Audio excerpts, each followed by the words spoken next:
Eu peço licença aos meus mais velhos e às minhas mais velhas. Está começando mais um de muitos episódios do meu podcast, Boteco da Patroa. Hoje eu estou com certamente o homem mais bonito e mais cheiroso de Belo Horizonte, Fernando Barbosa. Eu costumo olhar a bio dos meus convidados no Instagram. Você, como um bom low profile, porque homem bonito ele é low profile, não tem nada na bio. Então eu vou deixar você se apresentar. Diga quem é você, Fernando, além de ser cheiroso e bonito, e educado, e gente boa. Oh, boa pergunta, né, Lívia? Essa é uma pergunta interessante. Quem sou eu? Um juntado de umas histórias bem interessantes, né? Eu moro em Belo Horizonte vai fazer 16 anos. Eu fui criado no interior de Minas, mas eu nasci na Venezuela. Você é venezuelano, eu não Eu sabia. nasci na Venezuela. Meus pais moraram muito tempo na Venezuela. Seus pais são Meus brasileiros. pais são brasileiros. Meu pai é da Concórdia e a minha mãe é de uma cidade do interior que se chama Tarumirim. Eu falo que lá é tão pequeno, mas tão pequeno que o povo lá não é conterrâneo, o povo lá é subterrâneo. Todo mundo é parente. É, quase todo mundo é parente, né? E meus pais eles se conheceram em Caratinga e de lá eles namoraram durante um tempo, terminaram. Quando nesse período em que eles estavam terminados, meu pai se mudou de Caratinga, ele foi parar em Manaus. E de Manaus, ele trabalhou como jornalista em Manaus um tempo. E, e de Manaus ele foi para Venezuela. Reza a lenda, né, que ele mandou carta pro meu tio, irmão dele, perguntando à minha mãe. Eles já tomaram contato. Minha mãe, como boa mineira que era, quando meu pai falou com Comendo ela, quietinho. vem pra cá, pra Venezuela, ela pegou e lançou Não a pensou duas braba. vezes. Não, ela lançou a braba, eu vou, mas mamãe não aceita se eu não for casada, né? Espertíssima. Então se casaram. E aí meu pai morou 14 anos na Venezuela, minha mãe morou 12. Eu e minha irmã nascemos lá e viemos para o Brasil em 88. Voltamos para o Brasil em 88. No nascimento da Constituição. No período do nascimento da Constituição. A gente veio para cá em maio. Eu vim na semana que eu faço aniversário. Que massa! E você é do direito. Eu sou formado em Direito, eu me formei em Direito em Viçosa, no FV, no ano de 2006. Eu comecei lá em 2001, entrei em 2001. Tenho essa cara de neném, mas já sou um senhor de 40 anos, Você né? é um neném de 40 anos, meu querido. Eu queria começar te perguntando assim: eu acho que todas as áreas e todas as profissões são difíceis se você é uma pessoa preta, porque a gente vive num país racista. Sim. Eu não acho que tem pior ou melhor.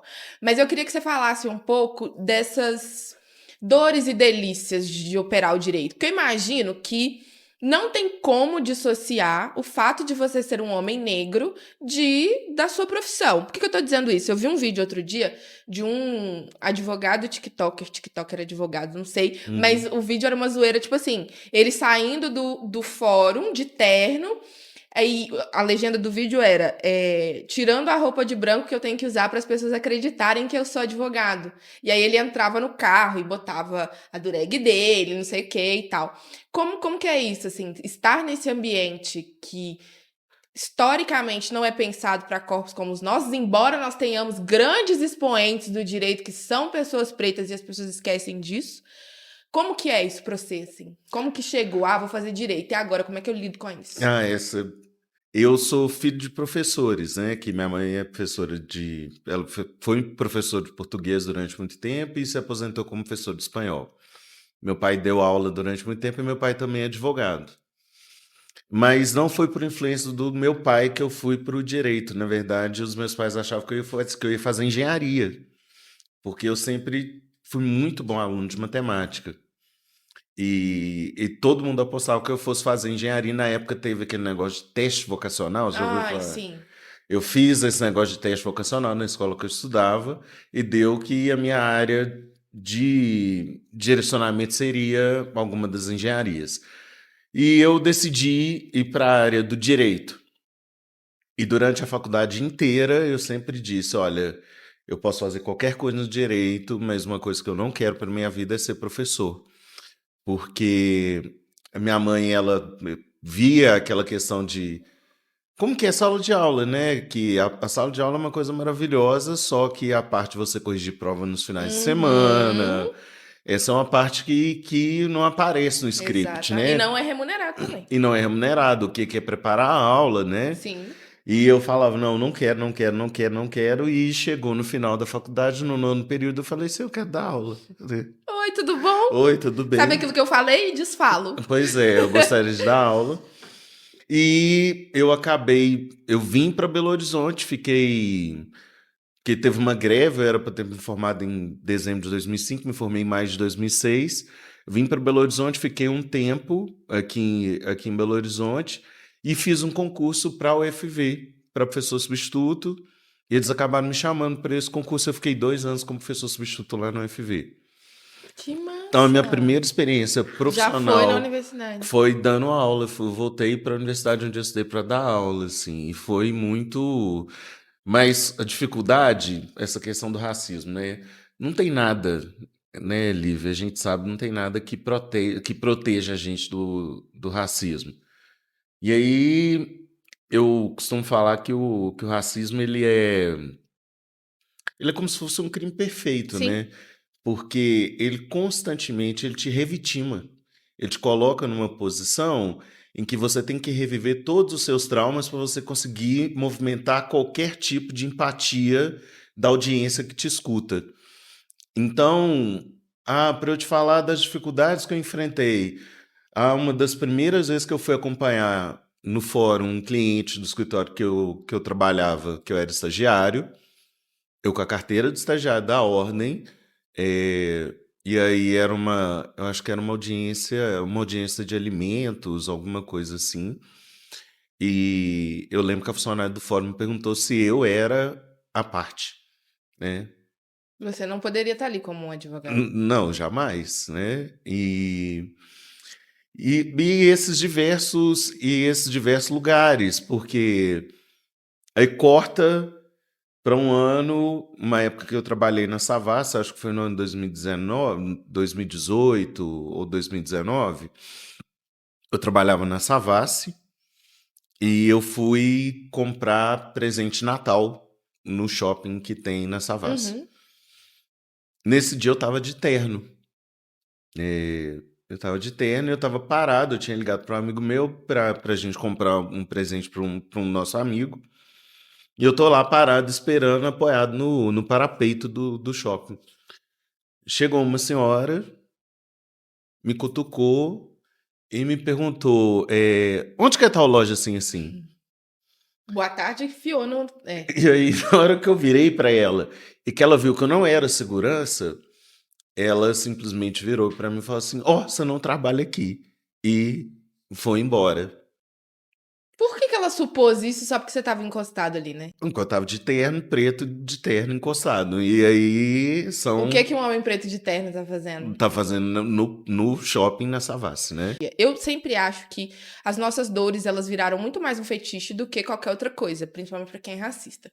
Então, eu acho que também deve ter as delícias, né, de ser operador do direito. Eu tava conversando com a Jo, que é uma mulher advogada também. Eu falei, deve dar um gostinho você poder pegar sua carteira e falar, fala direito comigo, porque eu sou advogado, sabe? Me respeita, porque eu sei do que eu estou falando. Teve uma situação que aconteceu agora no carnaval, assim, foi até engraçado.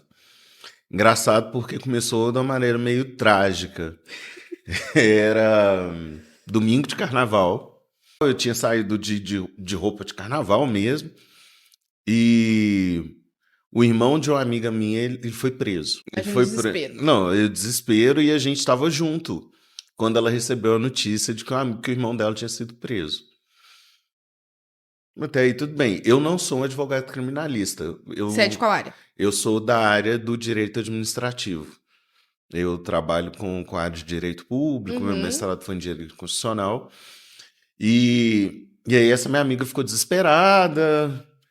é, a gente tava no samba, ela decidiu esperar porque não tinha muito o que fazer.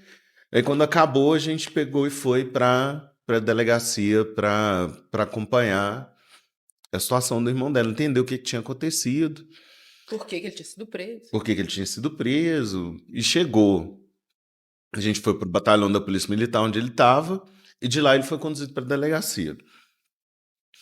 Quando a gente chega na delegacia, eu, ele foi conduzido lá para carceragem e eu cheguei pro policial que estava lá na delegacia e perguntei, olha, o irmão da minha amiga, ele acabou de ser trazido para cá e tal. É, eu queria ver se eu posso conversar com ele. Uhum. E o policial pegou e me olhou de cima e embaixo, né? Quem que você acha que você é? Eu de roupa de carnaval. Ele virou pra mim e falou assim: Não, não pode. Aí eu falei assim: Não, mas eu sou advogado. E aí ele falou assim: Ah, doutor, então tá. Aí E você vê a aí, mente desconfigurando, né? exatamente. E aí mostrei pra ele a carteira da OAB. E fui na carceragem conversar com o irmão da minha amiga e Aham. tudo. E o delegado que atendeu virou e falou assim: Ô, doutor, você tá de roupa de carnaval ainda? Você tá de bloco de carnaval ainda? Então foi isso, assim, essa situação do inesperado dele acontecer. E eu brinquei com essa minha amiga: olha, eu não devia ter nem saído de casa nesse domingo de carnaval. Porque tudo que tinha pra dar errado, deu errado. Nossa, aconteceu tudo da ordem do Fantástico nesse domingo de carnaval. Mas como que é isso? Como que é vestir essa roupa do direito? Não parecer advogado, mas como que é vestir esse lugar, sendo quem você é, com essa história maluca de seus pais de onde vieram e tal, e rodando o Brasil e outro país. Como que é vestir isso? Sem ter que ficar militando o tempo todo. Aí é tudo é muito complexo, porque você entra na faculdade de Direito, eu acho que é igual um trabalho novo. Você entra com uma expectativa de que você tem condição de mudar o paradigma do sistema que está dado, do sistema que está posto. Uhum. Então, que de alguma maneira você chega para, olha, eu vou transformar, vou mudar a forma como Isso é feito. as pessoas, né, não só como é feito, mas como as pessoas enxergam, né? E tem essa arrogância da juventude, porque em alguma medida a gente se esquece que antes da gente teve quem abriu o caminho para que a gente estivesse naqueles lugares. Quem não sabe de onde veio, não sabe onde vai chegar. E é muito importante a gente entender e respeitar o passado no sentido da gente não sofrer tanto querendo desbravar caminhos, sendo que a gente pode aprender com os caminhos que foram percorridos com aqueles que vieram antes de nós. E você entra para a faculdade de Direito com essa expectativa e você se depara com um muro, porque em algum momento sua ficha vai cair que o direito ele não é uma grande ferramenta de transformação da sociedade, ele é uma grande ferramenta de manutenção das coisas exatamente como elas estão. Nossa, que pesado. Mas como é que você vive assim? Depois faz terapia? O que você faz com isso? Porque é Ué, pesado, né? você tem que fazer muita terapia. E aí você tem que se contentar em alguma medida com as pequenas vitórias que você tem ao longo desse processo. Sim. E aí de compreender que, olha, talvez eu não consiga mudar a realidade como um todo, né? Mas quem sabe eu posso fazer a diferença nesse ponto aqui. A gente vai apresentar as ideias e você tem essas mudanças de gerações, né? Porque a gente vem, eu venho de uma geração em que a gente lia muita coisa. É, então você faz uma petição de, sei lá, 30, 40 páginas para você explicar com detalhe Uhum. o caso e você E os traz. juízes leem? É isso que é uma parada. Quem vai ler, né, com esse tanto de processo que tem? Aham. E você tem que desenvolver algum mecanismo para você pegar o seu leitor logo de cara, logo de partida, assim. E eu fico pensando como às vezes parece uma contação de história mesmo. Sim. Você tem que já dar o punchline ali Pra ele ficar para a entretido. pessoa ficar entretida e ela não pular fora daquilo que precisa ser feito, daquilo que Aham. precisa ser. E como que você chega nesse ponto, né? Vai ser no TikTok, eu vou fazer um TikTok, mandar Porque eu acho que um tempo atrás eu vi um vídeo de um advogado que ele mandou uma petição com QR Code e que ele gravou um vídeo explicando o que Mentira, já tá podendo fazer isso? as pessoas inovam, né? A criatividade não tem limite, né? O direito sempre foi a minha segunda opção de curso. Todas as vezes que eu passei pra fazer faculdade, a minha segunda opção era o direito. Aí passei na primeira, fiquei por lá mesmo. Mas um dia eu acho que, sabe, quando eu tiver uma vida Sim. mais estável, eu acho que eu vou fazer direito em algum momento. Mas eu amo. E aí eu vi um cara que ele tava zoando que a petição que foi feita pra ser mandada pro juiz tinha uma coisa escrita que não era pra estar lá, tipo assim, revisa direito porque essa juíza é insuportável, uma coisa assim. E aí a juíza retornou, a juíza insuportável está indeferindo seu pedido. Tem uma coisa de ego também, mas tem uma coisa que ela leu. Uhum. Ela leu tudo até chegar lá na parte. Ou um estagiário leu e contou pra ela que tava lá isso. Uma das coisas que você aprende na faculdade é que existe o que eles chamam de homem médio. Existe um padrão de comportamento que ele é esperado do homem médio. Só que esse homem médio, ele, de modo geral, ele não se parece com a gente, né? Sim, eu Ele imagino. não, ele não tem essa. Ele é um ser desracializado, ele não tem um histórico, ele não tem um contexto e uma grande ficção, né? Como que você se sente na hora de entrar pra operar o direito sabendo que você já meio que perdeu a parada? Eu acho também que a gente precisa se permitir comemorar as pequenas vitórias, porque não tem vitória que ela seja pequena e a gente tem esse histórico de nem nos permitir, quando você alcança uma grande conquista. Quantos de nós são os primeiros da família a se formar numa universidade federal, ou a ter um curso superior, e você se forma e você não se dá nem o direito de comemorar Sim, isso, essa conquista que você teve. sim. E você entrar nesse jogo que ele é desenhado para você perder, não significa que você vai entrar derrotado. Que você tem que batalhar, você tem que Uhum. lutar com as melhores armas que você tem. E se você conseguir uma vitória, apesar de todo o sistema ele não te favorecer, você tem que se dar o direito de comemorar. Eu acho que a gente tem que se permitir celebrar essas pequenas conquistas, porque nós temos que, de alguma maneira, mostrar para quem vem depois da gente que é possível trilhar um caminho, passar pelo caminho que a gente já percorreu, ou percorrer um novo caminho sem que tenha tantos percalços. Uma outra série também que eu vivo viciada nessas coisas, que eu agora não vou lembrar se é uma série ou se é um filme, mas ela mostra o dia a dia de uma vara de adolescente, julgando crianças e adolescentes. Uhum. E aí tem uma certa parte que me marcou demais, é que a juíza vira pra menina e fala assim: você não precisava estar fazendo isso. Você podia estar no sinal vendendo uma bala. Não que seja demérito, né? Toda profissão todo trabalho é digno, a gente coloca essa dignidade nele. Mas ela não olhou para aquela pessoa falando para ela assim: você poderia estar estudando. Ela não falaria isso para uma adolescente de 13 anos, branca, sabe? Uhum. Você poderia estar no sinal vendendo uma bala. Eu achei aquilo tão sintomático de onde colocam a gente. Por que eu tô falando isso, assim? Eu sou uma pessoa com deficiência, sou uma pessoa com uma deficiência não aparente. Eu li um artigo seu sobre o direito das pessoas com deficiências não aparentes, eu achei fantástico. Porque quando a gente é preto, pobre e tem uma deficiência que é considerada deficiência de verdade pelas outras Uhum. pessoas, porque tem isso, as pessoas colocam a gente num lugar de dó. Uhum. Se você não tem essa deficiência de verdade, as pessoas te invisibilizam porque elas também não querem lidar com você sabendo do que você pode fazer, assim. Uhum. Como que você sente esse lugar de ser informativo, às vezes, para as pessoas? Porque, olha só, é engraçado. Para vir para cá, eu fui dar uma olhada nos dados do IBGE e os dados que embasaram esse artigo, eles foram do censo de 2010. E o que aconteceu? Houve uma mudança na metodologia do IBGE. E em 2022, a questão do direito das pessoas com deficiência, ele passa a ser parte de uma pesquisa que ela se dá em caráter permanente. Então, muda a metodologia.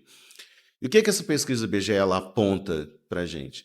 Que as pessoas com deficiência, elas permanecem menos na escola, elas têm mais dificuldade de inserção no mercado de trabalho, elas têm, recebem menores salários, você tem um marcador racial muito forte nessa Uhum. questão e também um marcador de gênero, que é importante, que não.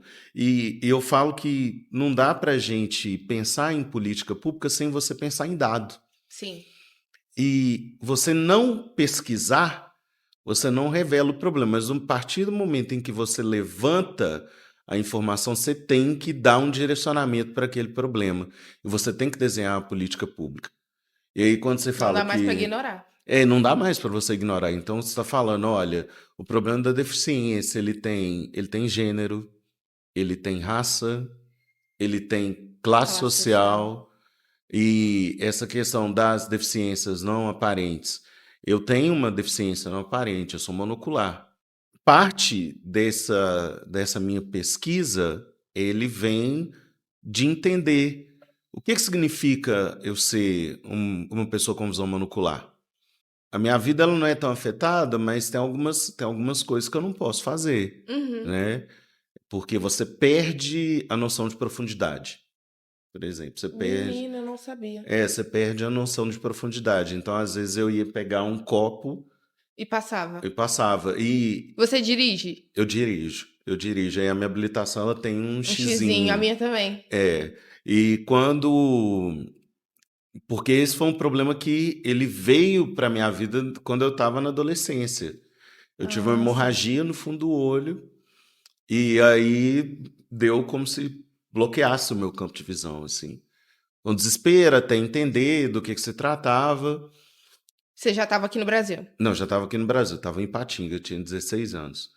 E aí vim parar em Belo Horizonte, e aí eu tenho o médico que me acompanha, tem mais de 20 anos que eu faço acompanhamento com esse médico, porque é o que ele fala, olha, nós temos que tomar muita conta desse um olho que você tem Sim. para você ter qualidade de vida.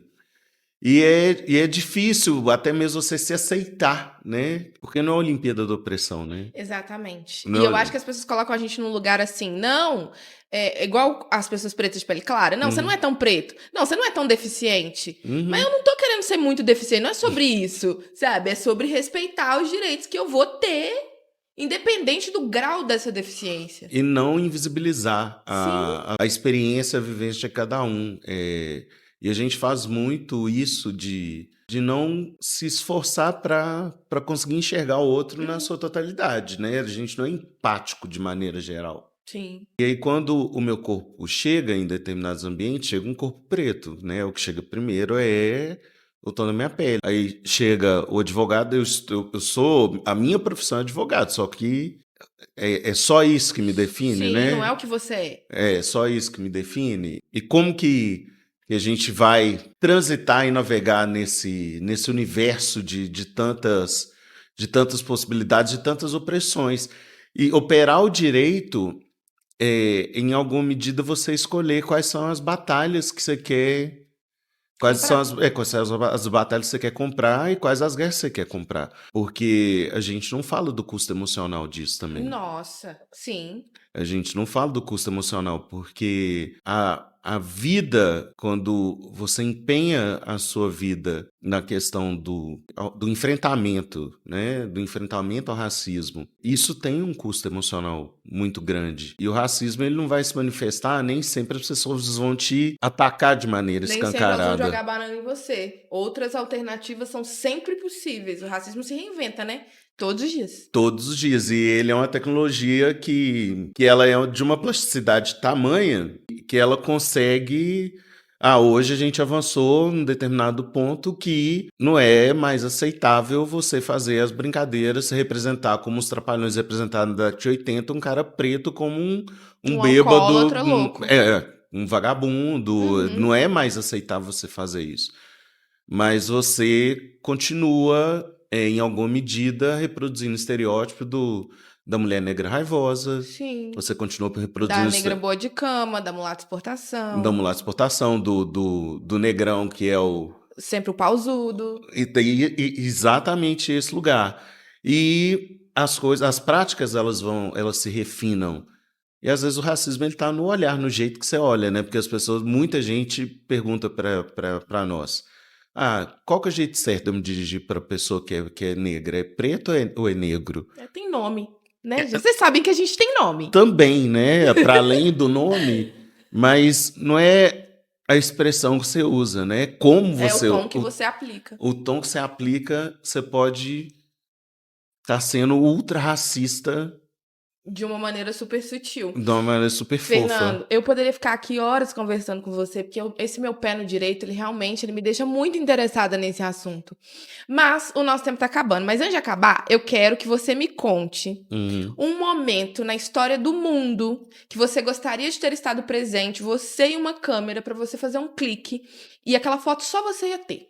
A nossa geração, ela já viveu bastante momentos históricos, né? Assim, Chega, né? chega, Já tá né? bom. Já tá bom, né? Pandemia, guerra. Eu falei isso, eu queria ser só uma brasileira média, sabe? Esse negócio de viver momentos históricos, pra mim, ele já deu. Já é o suficiente. A gente teve uma convidada aqui Hum. que ela falou que queria ter estado pra registrar o último momento de lucidez de Elza Soares. Com a Elza Soares eu tenho uma história engraçada, que eu fui no lançamento do livro dela aqui em Belo Horizonte, e aí fui tirar uma foto com a Elza. No que eu fui pra tirar a foto com a Elza, ela pegou e me chamou e me colocou no colo dela pra tirar essa foto. E você tem essa foto no colo de Elza Soares? Não, na hora que eu fui tirar a foto, a bateria do meu celular acabou. Mentira. Sério. Mentira que você perdeu uma foto no colo de Elza por conta do seu... O meu celular acabou a bateria no instante em que a foto vai ser tirada. Gente, eu tô chocada.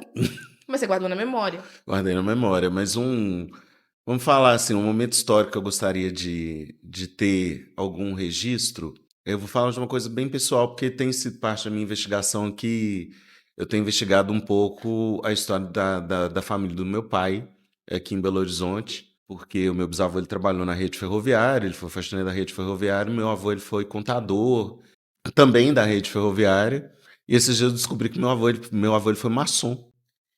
Menino, cadê? A herança, vamos, né, procurar também, porque os maçons, eles são... Mas sem patrimônio. A fama...